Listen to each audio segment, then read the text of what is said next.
solution stacks. My voice cracking. Sound like my 13-year-old kid. Welcome back, everybody. James, how you doing? Do well. Yeah? Do well, how are you? You been busy? Oh, never ending. Never ending? Yeah. With life or work? A little of both. It's busy isn't always a bad thing. No. A lot of good busy going on lately. So, Onboarding all the clients, taking care of all the tickets, yeah? Seems picked up about right. golf again. So, Oh, been- that's the real reason you're busy. well, And friggin' pissed off at your swing. well, the people's houses that I hit are pissed off at my swing. Where are you golfing at? So I was at Brookside in Stockton on Monday for a charity tournament, Oh, okay. and apologies to anyone listening who might Go to found one of my golf balls in their yard. Have you seen the one with the dudes? I forget where it is, but I think it's the dad. He'll always watch the people teeing off and he'll go pretend that he's hit Oh, with balls, and the people walk up like, "Oh, I'm so sorry." He's like, "Oh." nice. It's pretty funny. That's what I would do if I lived on a course. I couldn't live on a course. Just super troll. Oh man, there's no way. I mean, they have to have good insurance policies or like some sort of HOA credit for windows, I'm sure. I'm 100% Stucco sure. tiles, like, It's part of your dues. That's gotta be. You know you're gonna have it. Well, speaking of busy, you guys have an event coming up in October. We do. Yeah, tell me about it. We do. So, one of the big mysteries for a lot of businesses is cyber liability insurance, and we're going to try to take some of the mystery out of that and help organizations get better rates and better security and all those good things. So, just having a good understanding to make good decisions is a great part of business Yeah. in general. So, And it's a thing. People are just getting hackosaurus all over the place. yeah, and it's really becomes such a widespread thing that nobody's immune, and Yeah. that's kind of what we're going to talk about a little bit today. Yeah, and it's 100% a thing, and from small business to large business, enterprise, whatever. I mean, if you're wanting to know some of that information here in the Sacramento area, you can come on out. Yeah. Where's it at again? It's at the SRBX facility on Elvis in Sacramento. And that's Elvis with a V-A-S, not LV. Elvis.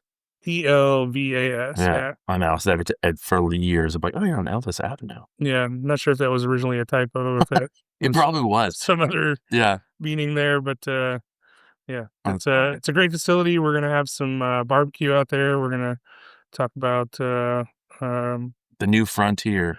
not really the new frontier, but it's definitely the Wild West in a Yeah. lot of ways, and ultimately, um, not or just kind of relying on status quo is potentially putting you at risk. So Mhm.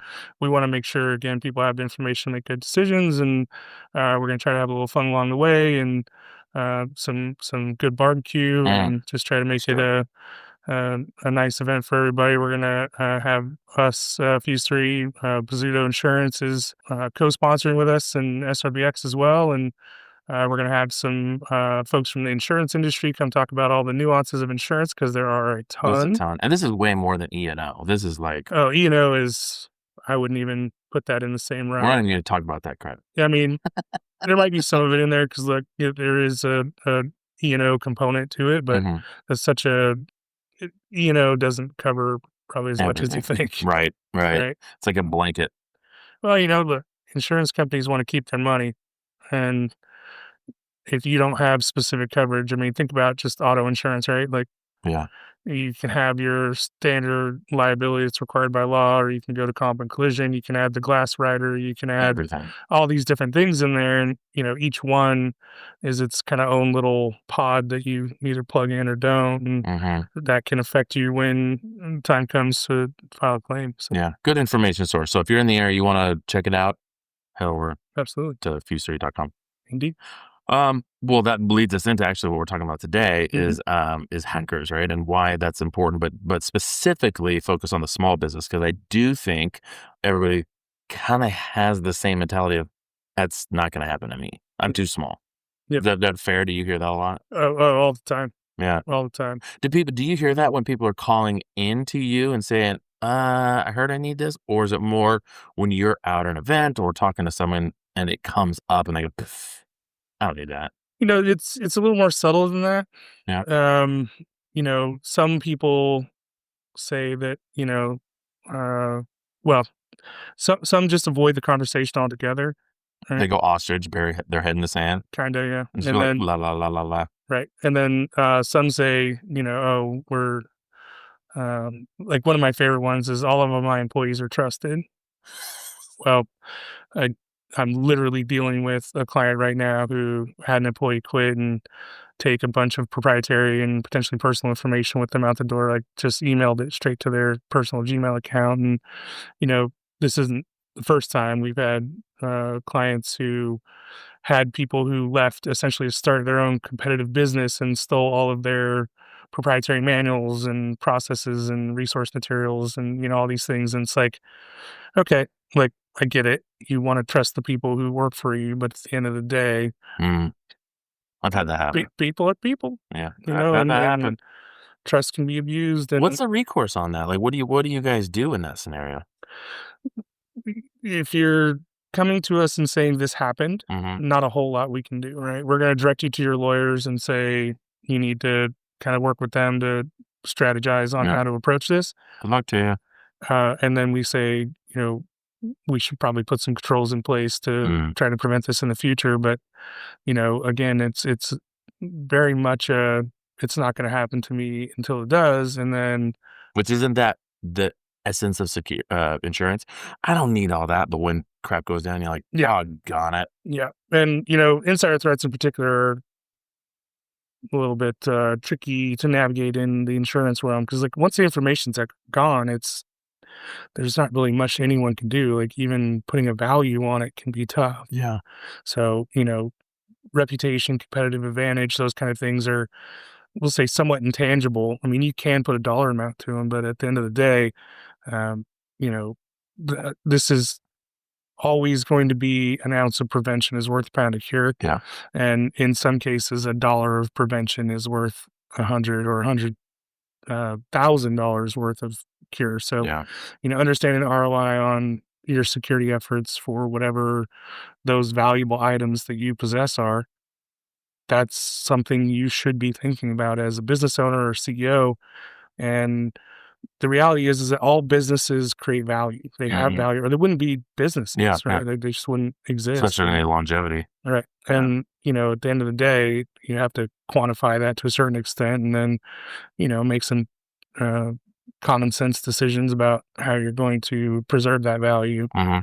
And that's really what it is. Like ROI becomes less hypothetical when an incident happens, Mhm. right? But Mhm. until then, it is all hypothetical. And that's this kind of cyclical conundrum for organizations, because again, once it happens, then damage is done. Mhm. Now you're picking up the pieces, Right. cleaning up the mess. Right. Yeah. Calling in the wolf to be the fixer. I'm Mr. Wolf. Mhm. So that's the mentality and mindset from your side of the desk. Okay. Got to get it. It's smart to have it. Protect your business, what you've built, that kind of a thing. Um, put your mind now in because I think this is what a lot of people want to know in the on the other side of the hacker side. Mhm. Okay. So do do they target from what you've seen the big or the small or the smaller ones? Are they all random? Because I feel as a small business, and technically last time I checked, small business was considered under 23 million. That's small business. Yeah. That's large business to me. So what are they looking for? Are the small businesses like kind of like, I don't know, the small roadkill, but they're going after the big whales for a purpose? Yeah, so there is some very intentional targeting of particularly larger businesses, right? Mhm. Some more concerted efforts, but there's also a shotgun approach. So if you think about just general business, right? You have your supply chain. There's your big dogs. You're just probably somewhere in the middle, and then you have the folks that are smaller. But Mhm. all of you have something of value. Every one of you, right? Mm. Like, again, you wouldn't be in business, and so there is kind of a shotgun approach where we're just going to blast out 500,000 phishing emails and see who bites, right? And Mm. it isn't always that you are the target, it's that you are um, a piece of a larger puzzle that they can work their way either up the supply chain or to a more targeted audience. So, you know, the reality is you never know what you're going to get when you go fishing, right?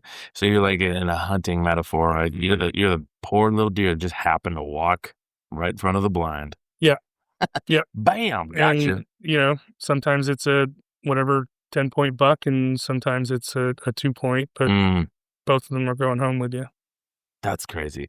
So, do you ever run into kind of in that same mindset, right? So if you're on the hacker mindset, are they going for, like, financial? Are they going for, like, I don't know, social? Like, I wanna take down all the like, the Ashley Madison, Imma go in there, or, like, is it just I want to find data and people's information to sell? Essentially, this is how it works, right? We're gonna, just blast out. We're gonna see what we get, Mhm, and then we're gonna see what we can extract. And sometimes it's just your contact list, right? Sometimes it's just the email. Sometimes it's nothing more than a bit like a base of operations or a jumping off point to attack others, right? mhm. So if you send out, say, 5,000 emails, which is a relatively common scenario, and you're say, On the hacker side.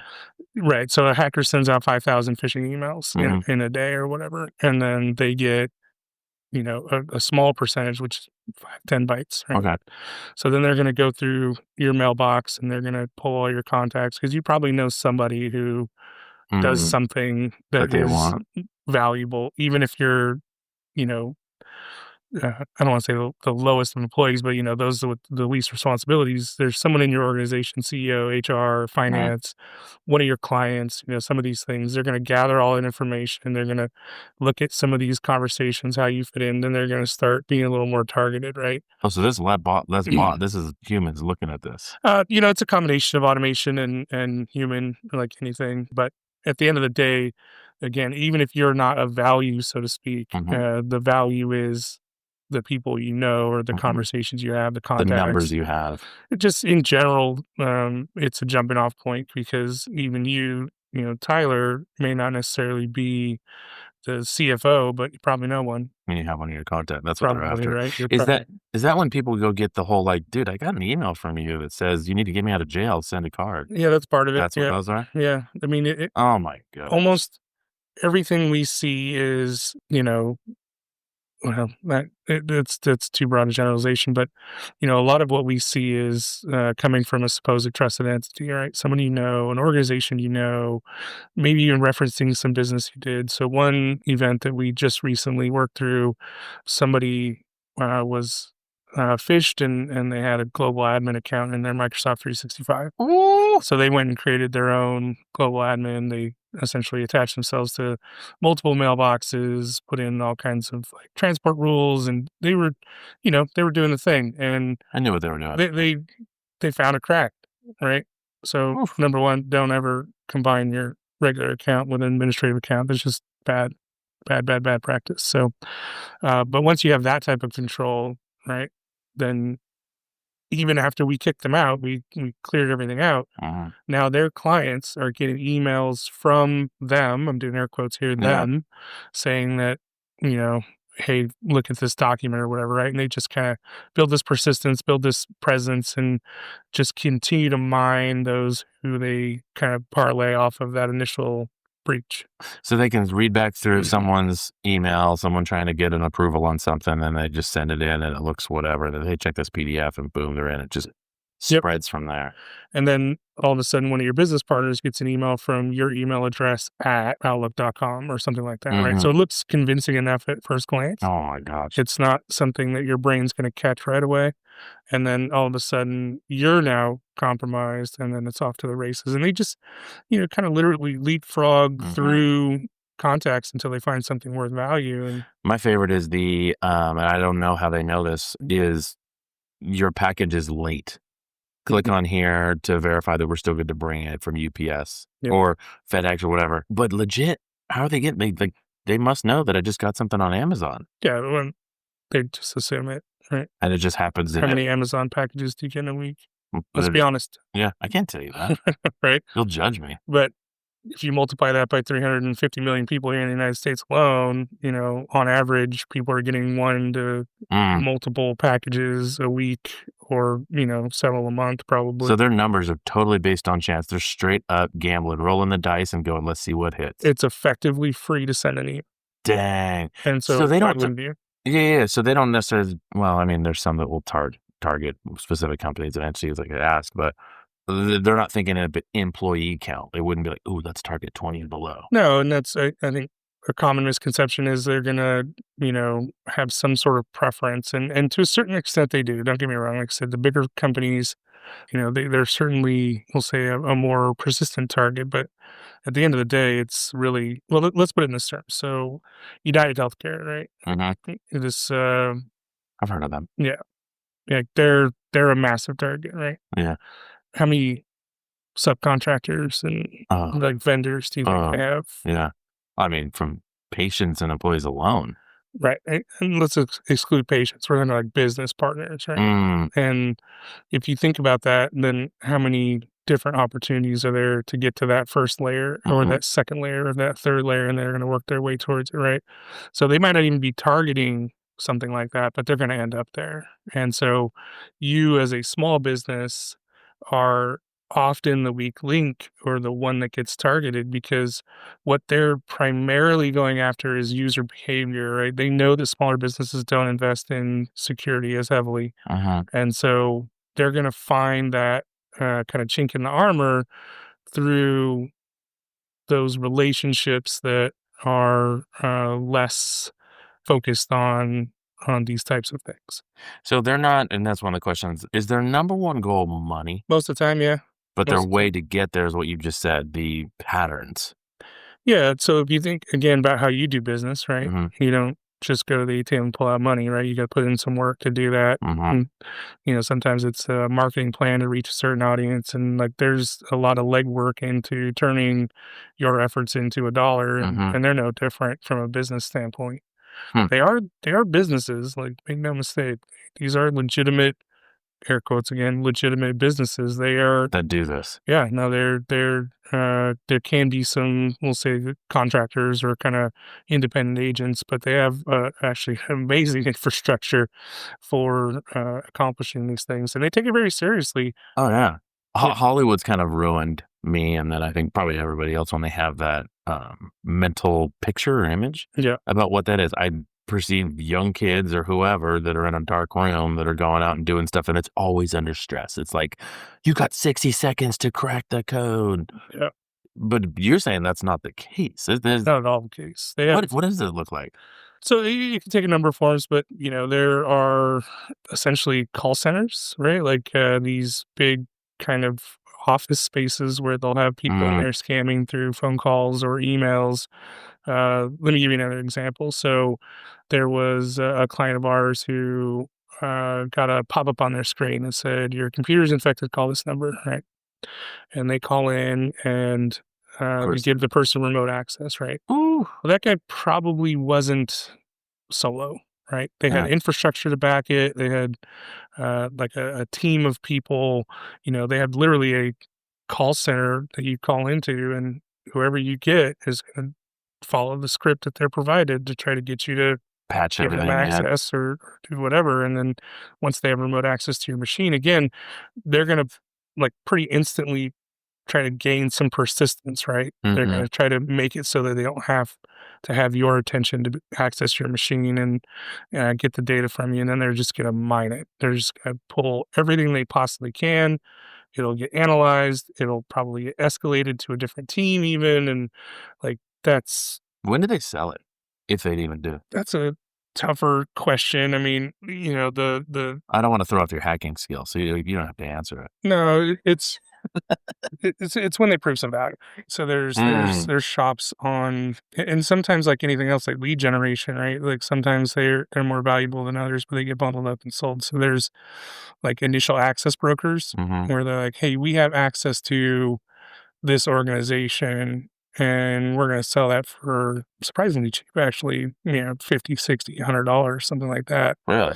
And then you're kind of think of it like, you're buying a storage unit and there's all kinds of stuff in there. You don't really know what all it is that you're getting, It's but a good way to think about it. you're gonna pay $500, you're gonna get a bucket of stuff, and then it's up to you to go through it and try to extract some value from it. So there could be purchase histories, you can make a trend line and sell it and like, "Oh, here's what I know what's going on in real estate," something like that if they took Yeah, it. kinda, Okay, that kinda. makes sense, But, yeah. there's all kinds of different things, right? Like, remote access servers, right? For, people like us MSPs, where we have access to, dozens of clients' infrastructure. If they can get us, that's a higher value, right? They're going to charge $1,000 or, Hmm. $2,000 for that. But, any organization that's, say, got an open web server or RDP server to the world, that's going to probably provide value to somebody. Hmm. And so, again, there's a They have big brokers. component. Oh, yeah. They have brokers, they have help desks, they have call centers, they have What? app development, they have, phishing as a service. You can actually pay someone to do this on your behalf. I mean, isn't that kind of like all those lead gen platforms out there? They're gonna be like, we're gonna scrape the internet. We'll give you leads, but they're really just Similar model, yeah, similar model. Yep. okay. So they're getting funded on the front and the back. Mhm. Mhm. And sometimes it's, big sponsored actors. So, there's a lot of that coming out of, Russia and China where, indirectly they're being funded by the government. And, essentially what they're doing is they're offsetting the cost of their efforts towards the higher value targets by scraping what they can from the lower value targets. And again, it's a numbers game, right? It's one of those like Ratios. Superman, right? You get the rounding error, and all of a sudden you're sitting on $1 trillion. Well, Mm, if you repeat that cycle enough over and over again, then eventually you're going to get some value out of it. It is truly a numbers game in a lot of cases. Again, there are some very highly targeted, but at the end of the day, if you think as a small business that you're not on the radar, you may not necessarily be directly on the radar, as in mhm, the crosshairs aren't on you. mhm. But when you shoot a shotgun, right, you just hit You're whatever's trying in to hit, front of you. yeah. And even if you're collateral damage, it's still damage. So there's two. I mean, I view all of it as high tech, whether it's just fishing, whatever. It's The shotgun, incredibly low tech, actually. really, Yeah. because I view like that's one side of it. We're just gonna shotgun, Mhm. but then there's the other side of like three dudes that like I want to take down the DMV. They made me stand in line, and I'm smart enough, and I want to. I want to. Do they target? Sure. I mean, there's some of that, right? Like there's, different motivations, right? Primarily it's financial, Mm, but sometimes you're just pissed off, and sometimes you're trying to make a political statement. mhm. Sometimes you're just going in there to try to have fun and brag to your buddies, right? Guess Like, what I did? yeah, look what I got into. And, Oh, there's, a whole spectrum there, but, the primary motivator is money. And, when you look at these numbers, it's kind of hard to wrap your head around, but it's a shockingly lucrative business. And, again, you take a used laptop off of eBay and put it online, and put somebody in front of it. And, with relative ease, your return on your investment's significant. And so you got to understand that, if you, as a hacker, you hit, say, I don't know, let's just say one a month, mhm. right? And you're getting five, Like one six, score. right? 5, 6, 8, 10, 15, 100,000, whatever.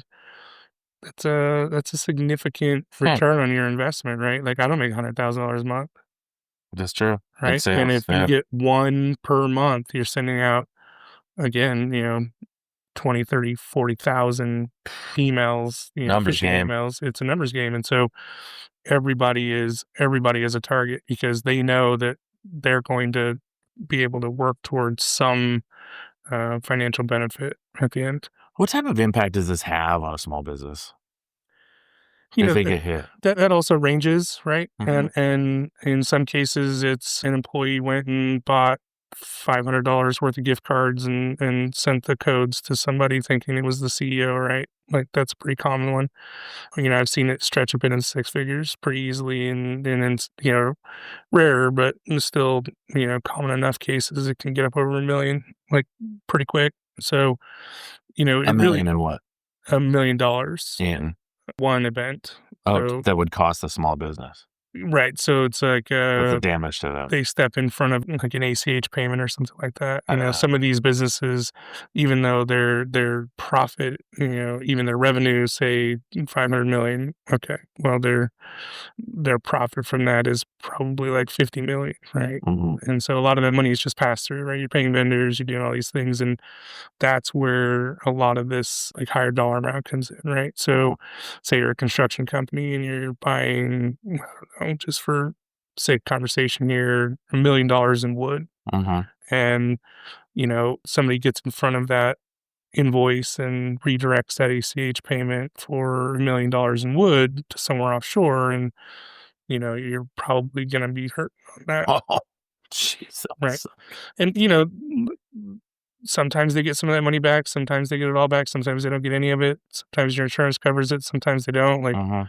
these are all factors you have to kind of think about That's why when you're gonna you're. have to attend the event in October. Yeah. I mean, again, you make good decisions. So, Yeah. it's like, oh, I get $50,000 of cyber liability coverage in my general business insurance, and you read fine print, it covers like three things, and Right. none of them apply to you, right? So, Eat it. understanding that nuance and how it applies to you is pretty important. But Yeah. and that goes for everyone from what I call solopreneur to even enterprise business. You You have ever to. seen hackers close down a business? Oh yeah, Like, yeah, done. yeah, Like, what was the whole they yep. just took them for everything? Because they Um, couldn't survive it?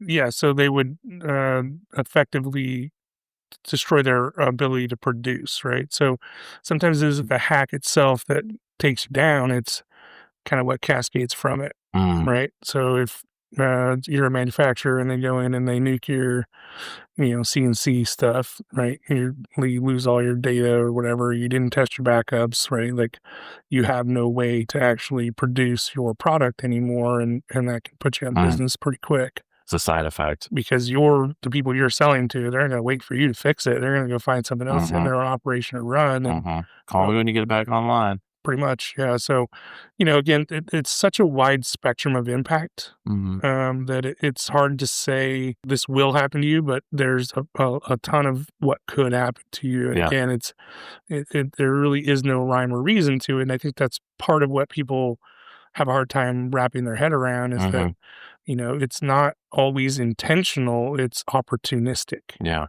If there's an opportunity there, somebody's going to try to capitalize on it. And being prepared is really the best antidote. It's still not a cure, Mhm, unfortunately. I mhm. think that part too is that, when we have these discussions and I sit there and I try to tell you, hey, these are the things that could happen, and they're difficult for people to relate to. And so, 'Cause it hasn't before, so why would it happen and again? it kind of creates inaction, Yeah. right? Well, it's funny, coaching football for 13-year-olds and sort of trying to get them to understand it, and they do, but one of the big things we're focusing on right now is what you're talking about. Preparation and ID your threats, right? Where could this guy run? Where could he come? Where's our gaps? So, I think the benefit of having this conversation is if I have to think about as a hacker, go, what would they want in my business? Where am I vulnerable? What would they even get after? And then coming up with that battle plan. Like, in sports, you always watch film on your opponent. Here's what they do well. Here's what they don't. So you have to put yourself in that mindset. Do businesses do that? Do they go, I'm going to think like a hacker today. I'm going to take down this plumbing company. They do $20 million. Generally not. I mean, not as much in the small business space for sure. That is a great event that I would attend. How to think like a hacker to protect yourself. Hmm. Like, you would be like, anybody from the stage, whatever, or from the audience want to come up? Let's just test yours and Yeah. think like a hacker. Yeah, and there's plenty of it out there that you can kind of consume already. Mhm. But doing it live certainly could have some benefit. The hacker mentality is no different than any other business, right? We're going to try to find as much opportunity as we can, and we're going to try to capitalize on it. But they know so much more than the average person in business. Like, you got 100 people in a room, 2 hackers. You think those 2 know more about online doorways, back doors, how to get in, how to code, how to pull stuff out? Certainly, Okay. but So they're at the advantage. there's probably two other people in that room that know how just as much how to close those doors Mm, and kind of seal those okay. gaps and do those things right. Small percentage though, Right, on and both and sides. and look, like, again, none of this is rocket science, right? There's this portrayal of this, that cyber is this, crazy, complicated, and difficult thing. Like, it's not that hard, honestly. It's doing the basics. It's the fundamentals. You're probably tired of hearing me say things like, train your people on what to look for, Mhm. right? Patch your equipment, right? Get the security updates, get those things done. Use multi-factor everywhere. And the reality is that those things continue to need to be said because A, people aren't doing them, and B, because they're so effective at preventing these events from actually taking Yeah. place, right?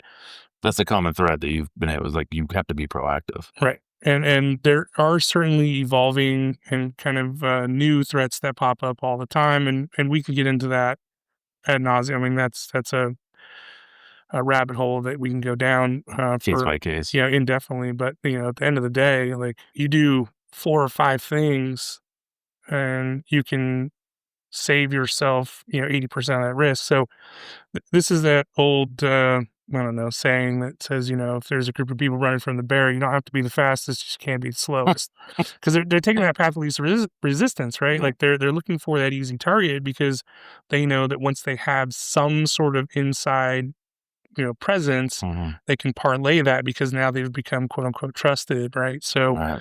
you know, doing the basics will likely keep you, I don't want to say exponentially, but significantly safer than those who don't do the basics. And, I'm not the fastest runner, but, if there's a bear behind me, I'm going to outrun you. You know, my I'll climb things real quick. You Well, ain't so, gonna get me. so will bears. So, yeah.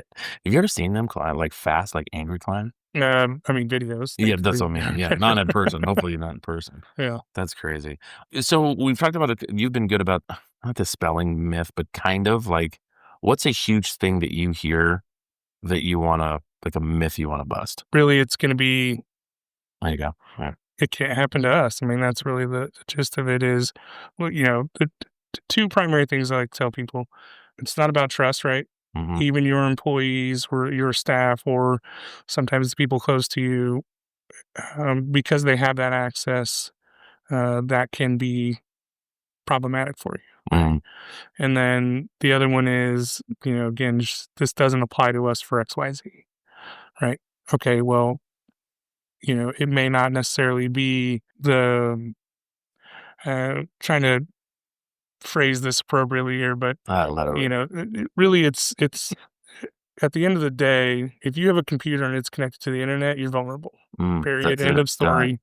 And everybody's got a phone, right? There you Phone, go. whatever, like anything that you own that talks to another thing, Mhm. then there's some way for that to be used to try to take advantage of you or do something. And it's a tough conversation to have because it's so ubiquitous in life that Oh, yeah. we don't even really think about it. Mhm. And this is something I talk about during in some of my presentations. Is, I mean, just think about your phone itself, right? So you got Wi-Fi, you got cell signal, you got Bluetooth, you got NFC. Like there's just So all these many different access ways. points. SMS, right? Like all these different ways that your device can communicate with other devices, and then there's people out there that are trying to figure out how to step in the middle of that communication or to use that as an access point to you to try to manipulate you. Because the number one threat, the number one weakness in all systems is you and me and the Humans. people behind the keyboard, the people behind the screen. Mm. It is proven over and over again, incredibly clear that you don't have to hack technology. You hack people and bypass all of the technical security in there. People hacking. We should It, talk about that next one. it's shockingly prevalent. Mm. Shockingly. As you're talking, I almost envy the people in life who just check out of that world. Like, dumb phone, if even they have one, they pay in cash. They don't have all these things. Just the amount of brain space they free up. I was talking to my daughter, she wants to get a card and she wants it's cool to have Apple this and payment that and all that. I was like, no, just go in there with cash. Her reason, I don't want them to give me change. I'm like, is that because you just don't want it or you don't want to deal with or know how to count and all that stuff? But it's funny, or that next generation is just all in it.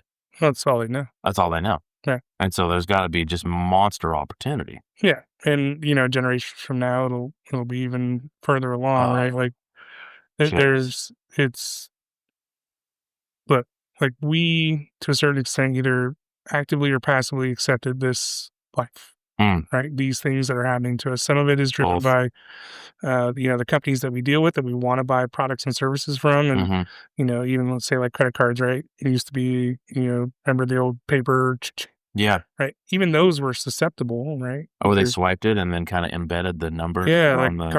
carbon Yeah, yeah, paper, yeah, yeah. right? So those weren't susceptible or, impervious to fraud. Those Yeah. were quite It would fraudulent. take more effort.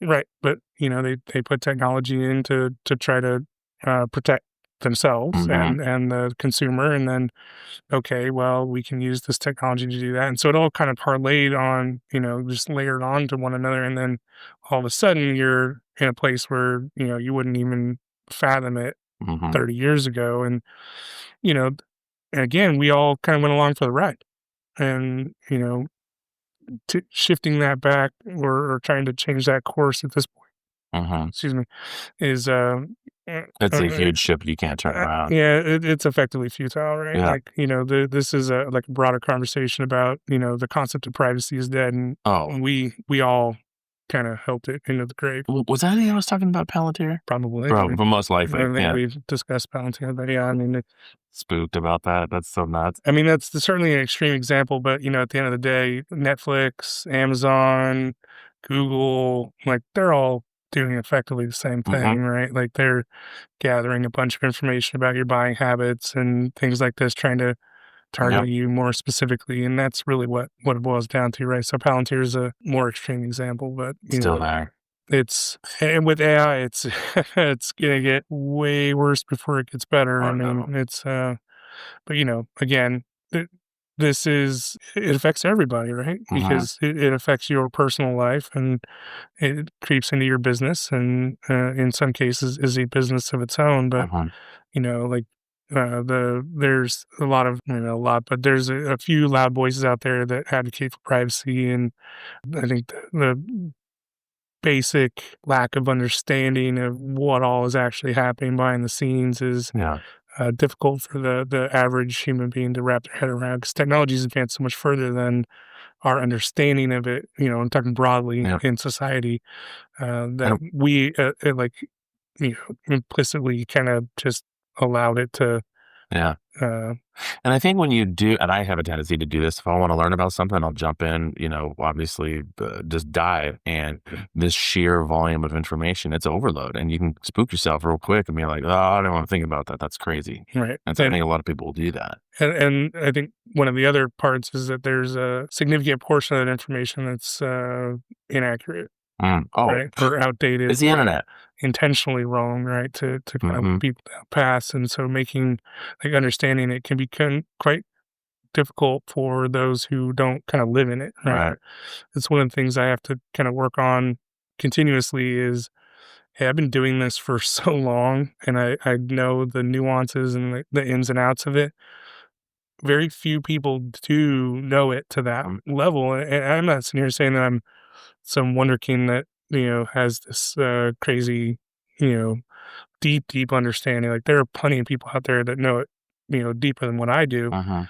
But even still, like, the average human being, business owners or like end users, they just can't like understand 30 years of experience and nuance in Right. a couple of You sentences. to be able to see things. Right. Yeah. And that's why we exist, right? That's part of why we as managed service providers and as security professionals, that's why we exist. Hmm. And that at that point, it's kind of a trust thing. Hey, making sure that, you understand that your provider has your best interests at heart. And Yeah. again, you have to make those decisions for yourself by and large, but, listen to the people and ask questions.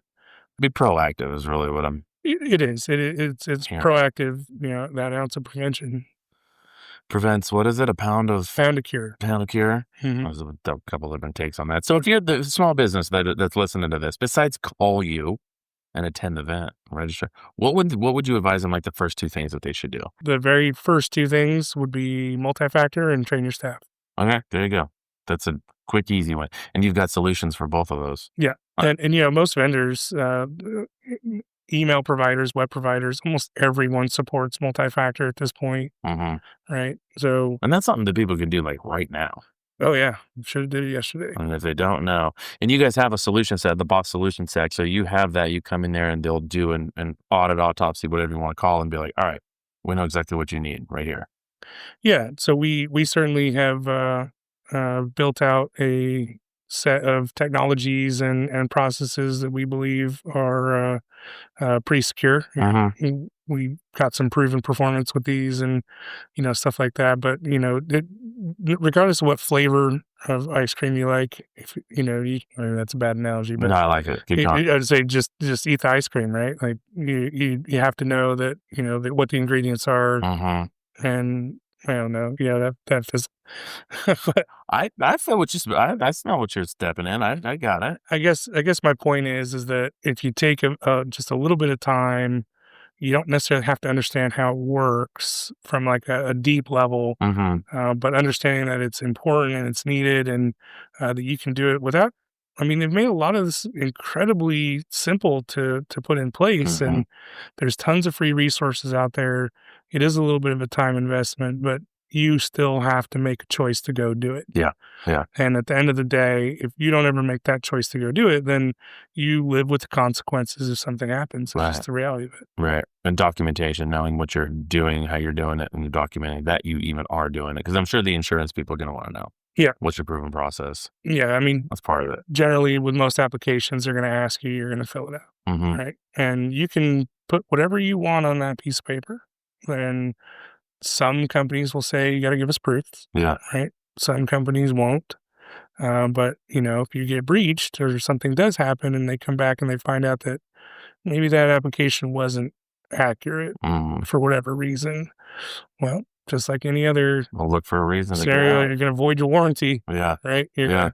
You're gonna void your claim, and in some rare cases, they've actually gone after organizations for fraud because they, Jeez. So not only did you get hit, now you were fraudulent about what you said you were doing to not get yeah. hit. And again, that's somewhat extreme, but at the end of the day, that is Happens. a real possibility. And these insurance companies want to keep their money. Mhm. And if you're not doing what you say you're doing, and it causes them material harm, well, guess what? They're going to try to take that out of Yeah. your. Right. Serious. Well, James, that was awesome. Besides, now everybody listening, you can find out this information and more in detail at the event, cybersecurity event in October. But call us. Yeah, It's pretty easy. it is. It's super easy, and we're always up for discussion. That's what you guys do on the daily. That's what we do every day, all On the day. daily. Yeah. Awesome. All right, y'all. There you have it. On the solution stack, hackers beware because we know you. Just kidding. All right, man. Thanks for coming in. Yep. Thanks for having Later. me.